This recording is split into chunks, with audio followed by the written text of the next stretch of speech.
मुळी या मालिकेच्या आजच्या भागामध्ये आपण पाहणार आहोत. खरं तर आता प्रेक्षकांनो, पुढील भाग खूपच धमाकेदार आणि इंटरेस्टिंग असणार आहे.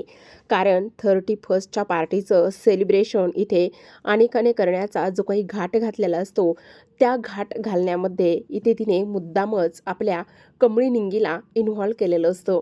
कारण त्यांना चांगलाच धडा शिकवायचा असतो आणि तिच्या मित्रमैत्रिणीसोबत अपमानसुद्धा करायचा असतो. आणि म्हणूनच तिने ह्या सगळ्या गोष्टी इथे घडून आणलेल्या आपल्याला या उद्याच्या आणि आजच्या भागामध्ये पाहायला मिळणार आहेत. आता खरं तर कमळी नको म्हणत असते, पण अनिका म्हणत असते, "अगं असं काय करतेस? कमीत कमी इथे तू माझ्यासाठी ये. माझ्यासाठी जर तुला यायचं नसेल तर कमीत कमी अन्नपूर्णा आजीसाठी तरी तू ये ना प्लीज. नाही म्हणू नकोस." त्यावर ऋषीला सुद्धा ती रिक्वेस्ट करत असते. ऋषीला सुद्धा आमंत्रण दिलेलं असतं आणि सोबतच सगळ्यात महत्त्वाचं म्हणजे इथे कमळी, निंगी, ऋषी ह्या सगळ्यांना आमंत्रणं देऊन झालेली असतात आणि त्यामुळेच आता इकडे हा सगळा काही गोंधळ सुरू असतो. आता अनिकाने अन्नपूर्णाचं नाव पुढे केल्यामुळे कमळी आणि त्याचबरोबर निंगी, ऋषी हे सगळेजण येण्यासाठी तयार झालेले असतात. तर आता प्रेक्षकांनो, आपण मालिकेमध्ये पाहतो की इकडे जी काही कामिनी आणि त्याचबरोबर रागिनी ह्या दोघीजणी सुद्धा स्केच आर्टिस्टकडे स्केच आणण्यासाठी गेलेल्या असतात. आता तिथे गेल्यानंतर आपण पाहतो की स्केच आर्टिस्ट म्हणत असतो, "तुम्ही नेमक्या कोण आहात?" त्यावर इकडे रागिनी म्हणत असते, "तुम्ही मला ओळखत नाही आहात का? मी अन्नपूर्णा मॅडमची सून आहे आणि राजनने मला हे स्केच घेण्यासाठी पाठवलंय. बरं ठीक आहे, तुम्ही स्केच घ्यायला आलात ना, पण माझे काही पैसे बाकी आहेत. ते पैसे तुम्ही मला द्या आणि त्यानंतरच हे जे काही स्केच आहे ते तुम्ही घेऊन जा." त्यावर लगेच त्या रागिणी म्हणत असते, "काय सांगताय? तुमचे पैसे बाकी आहेत?" त्यावर आर्टिस्ट म्हणत असतो, "हो, माझे पैसे बाकी आहेत आणि तुम्ही मला सगळे पैसे दिल्याशिवाय मी तुम्हाला स्केच नाही देऊ शकत." "अहो, असं काय करताय? तुम्ही मला ओळखत नाही आहात. हे बघा, असं करू नका." त्यावर कामिनी चिडत असते आणि म्हणत असते, "अहो, तुमचा काहीतरी गोंधळ होतोय. आम्ही खूप मोठ्या बिझनेसमॅन आहोत आणि त्याचबरोबर आम्ही एवढ्या मोठ्या बिझनेस वुमन असल्याने सुद्धा तुम्ही आम्हाला सरळ-सरळ इथे नाकारताय? अशी गोष्ट तुम्ही ते कशी करू शकताय?" त्यावर तो म्हणत असतो, "हे बघा, तुम्ही बिझनेस वुमन असाल तुमच्या घरी, पण आत्ता मात्र इथे मला पैसे भेटल्याशिवाय मी काहीही करणार नाही. तुम्हाला ते स्केच मी देऊ शकत नाही. मला माझे पैसे द्या आणि पैसे घेऊन मगच तुम्ही ते स्केच घेऊन जा." असं सांगण्यात आलेलं असतं. आणि तेव्हा मात्र इकडे कामिनी आणि त्याचबरोबर जी रागिनी आहे, त्या दोघींचा सुद्धा आता खूपच मोठा इथे प्लॅन फ्लॉप झालेला असतो. त्यांना पाहायचं असतं की नेमकं त्या स्केचमध्ये ती मुलगी कोण आहे? नेमकी ती मुलगी कोण आहे? काय आहे? ह्या सगळ्या गोष्टी पाहायच्या असतात आणि त्यामुळेच त्या इकडे धावत गेलेल्या असतात. तर आता प्रेक्षकांनो, आपण दुसऱ्या बाजूला पाहतो की इकडे जो काही कमळीने गरजू मुला-मुलींना थंडीचे जे काही कापडं किंवा थंडीच्या उबदार वस्तू, त्याचबरोबर स्वेटर, ब्लँकेट, कपडे हे सगळं काही देण्याचा जो काही उपक्रम राबवलेला असतो, त्या उपक्रमाला भरभरून असा प्रतिसाद मिळालेला असतो आणि त्या प्रतिसादाकरिताच इथे आता ज्या आपल्या अन्नपूर्णा मॅडम आहेत, त्यासुद्धा आलेल्या असतात आणि त्यांच्या हस्तेच इथे आता कमळीचं खूपच जास्त कौतुकसुद्धा होत असतं. अन्नपूर्णा मॅडम इथे कमळीचं भरभरून कौतुक करत असतात. आता आपण पाहतो की इकडे जी काही आपली अनिका आहे, त्या अनिकाचं सुद्धा त्या भरभरून कौतुक करत असतात. कारण अनिकाने सुद्धा ह्या सगळ्या काही उपक्रमामध्ये भाग घेतलेला असतो, जेणेकरून तिला सुद्धा चांगलं म्हणलं जाईल आणि त्याचबरोबर इकडे सगळ्यांच्या नजरेमध्ये ती सुद्धा चांगली होईल, ह्या गोष्टीसाठीच तिने हे सगळं काही केलेलं असतं.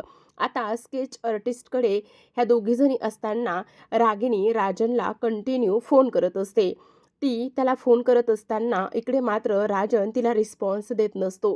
तिचा काही केल्या तो फोन रिसीव्ह करत नाही आणि त्यामुळेच आता इथे तिची चिडचिड होऊ लागते. तेव्हा त्या स्केच आर्टिस्टने सांगितल्याप्रमाणे ह्या दोघी घरी येतात.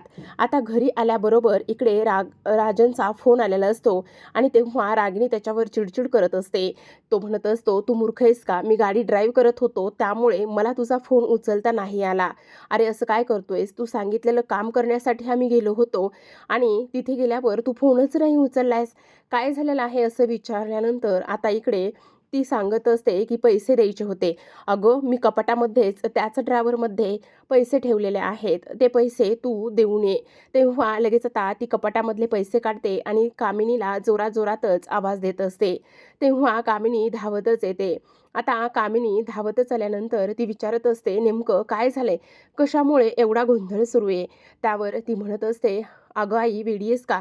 हे बघ इथे कपाटामध्येच राजनने पैसे ठेवले होते आणि ते पैसे आता आपल्याला द्यायचे नाही आहेत का? त्यावर लगेचच आता ती म्हणत असते, अगं तुला पैसे दिले सुद्धा राजनने? हो मग तर. का नाही देणार तू मला पैसे? दिले ना त्याने मला पैसे. असा विचार ती करत असते आणि बोलत असते.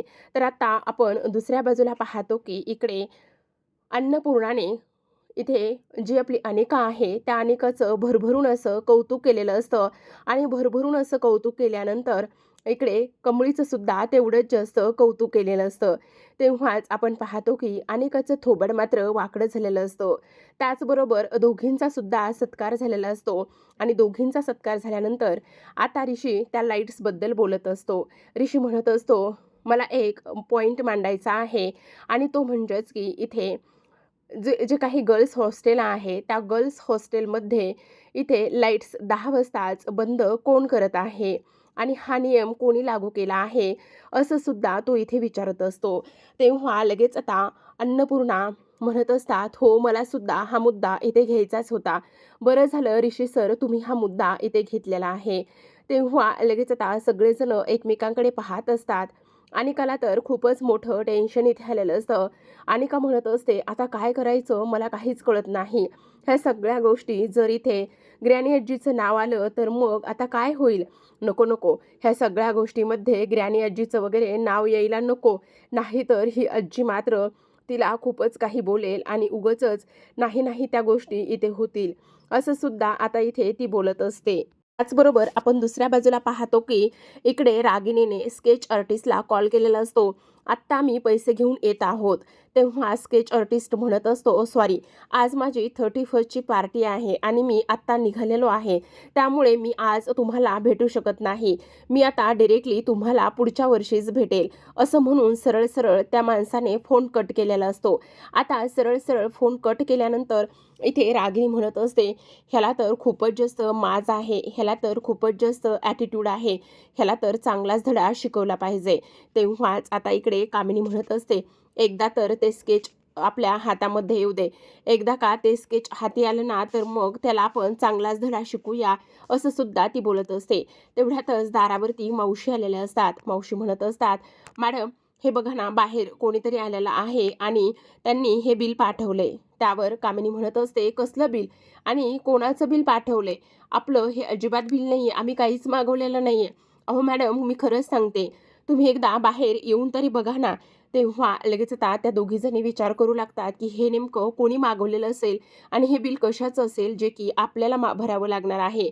तर आता दुसऱ्या बाजूला आपण पाहतो रोहित हा ऑफिसवरून घरी आलेला असतो आणि तेव्हा नयनतारा त्याच्या बाजूला बसते. नयनतारा विचारत असते, काय रे रोहित मीटिंग कशी झाली? तेव्हा तो म्हणत असतो, ओके झाली. ओके? अरे तुला माहिती ना माझ्या डिक्शनरीमध्ये हे ओके, गुड हे असे शब्द अजिबात नाही आहेत म्हणून मला सगळं काही कसं फर्स्ट क्लासच लागतं.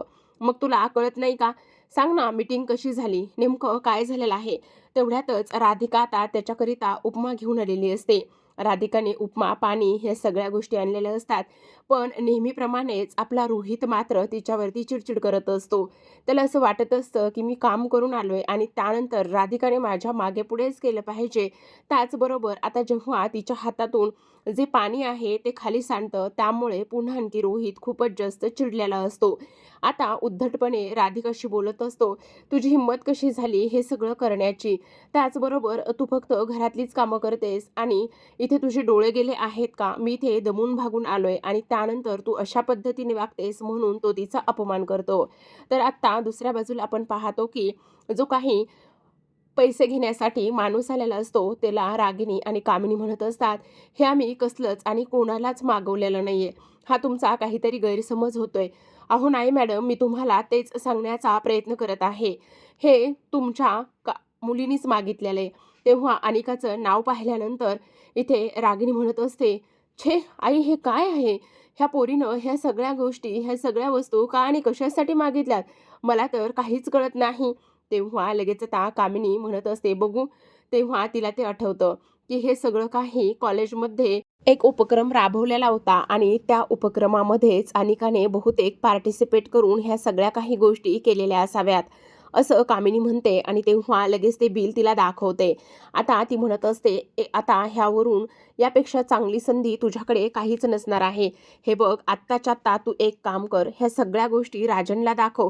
राजनला तिच्यावर खूप छान वाटेल आणि आनंदसुद्धा होईल. तो नक्कीच ह्या सगळ्या गोष्टीबद्दल अनिकाचं कौतुक करेल आणि हे सगळं काही पैसेसुद्धा देईल." असं आता ती तिला सांगत असते. तर आता आपण इकडे पाहतो, की जे काही सर आहेत त्यांना अन्नपूर्णा विचारत असते, "हे सगळं तुम्ही करताय का? म्हणजे 10 वाजताच इथे हॉस्टेलच्या रूम्सच्या लाईट बंद करायला सांगताय का?" तेवढ्यातच आता इकडे ते म्हणत असतात, "नाही." आता ज्या काही मॅडम इथे आलेल्या असतात, त्या मॅडमना सुद्धा हे सगळे काही प्रश्न विचारण्यात येतात आणि ह्या मॅडमला हे सगळे प्रश्न विचारल्यानंतर त्यांना तर आता काय बोलावं आणि काय नाही ह्या गोष्टी अजिबातच समजत नसतात. इकडे अनिका खूपच जास्त घाबरलेली असते. आता त्या मॅडम म्हणतात, की "मला हे सगळं काही कामिनी मॅडमने करायला सांगितलं आहे." तेव्हा अन्नपूर्णा म्हणत असतात, "काय? कामिनीने?" "हो, हे सगळं त्यांनी सांगितलंय." तेवढ्यातच आता अनिका मध्ये पडते आणि ती म्हणत असते, ग्रॅनी आजी, इथे का सांगितलं असेल आजीनं ते तुला कळतंय का? कारण बघ ना, आता किती लाईट बिल वगैरे ह्या सगळ्या गोष्टी होतायत ना, म्हणून तिने हे सगळा काही डिसिजन घेतला असेल. बाकी काहीच नाही, कशासाठीच नाही." असं ती सावरासावर करून बोलत असते. त्यावर लगेचच आता ऋषी म्हणत असतो, "खरं तर आता मला सुद्धा ह्या गोष्टीवर बोलायचं आहे. जर हॉस्टेलच्या मुलीचा अभ्यास होत नसेल, इतरांना जर त्रास होत असेल, तर मी काय म्हणतोय, इथे आपण रात्रीचे क्लासेस घ्यायला सुरुवात करूयात आणि रात्रीचे क्लासेस घेतले तर बराच आपल्याला फरक पडेल." असं सुद्धा इकडे ऋषीचं म्हणणं असतं. त्यावर लगेच आता अन्नपूर्णा म्हणत असतात, "कमळी, जी-एस म्हणून तुझी काय इच्छा आहे किंवा जी-एस म्हणून तुझा निर्णय काय आहे?" तेव्हा लगेच अनिकाचं थोबाड वाकडं झालेलं असतं. त्यावर लगेच आता कमळी म्हणत असते, "मी काय म्हणतो, हे बघा, रात्रीची शांतता हवी असते. त्याचबरोबर मुलांना एक तोच अभ्यास करण्यासाठी वेळ मिळतो. मग मला असं वाटतं, की थोडेसे कमी पॉवरचे बल्ब तिथे बसवावेत, म्हणजे जेणेकरून ज्यांना झोप येईल ते लोकं झोपतील सुद्धा पांघरून घेऊन आणि ज्यांना अभ्यास करायचा आहे ती लोकं अभ्याससुद्धा करतील." तेवढ्यातच अन्नपूर्णा म्हणत असतात, "खरंच गं कमळी, तुझ्याकडे पाहून खूपच आनंद होतोय आणि आता असं वाटतंय, की नाही, खरंच तुझ्याकडे प्रत्येक गोष्टीचं सोल्युशन असतंच." असं म्हटल्यानंतर आता इकडे अनिकाला रागच आलेला असतो. तर आता प्रेक्षकांनो, अशाच नवनवीन डेली मालिकांचे अपडेट्स आणि रिव्ह्यू जाणून घ्यायचे असतील, पाहायचे असतील तर नक्की चॅनलला सबस्क्राईब करा. भेटूयात उद्याच्या भागामध्ये. तोपर्यंत पाहत राहा कमळी.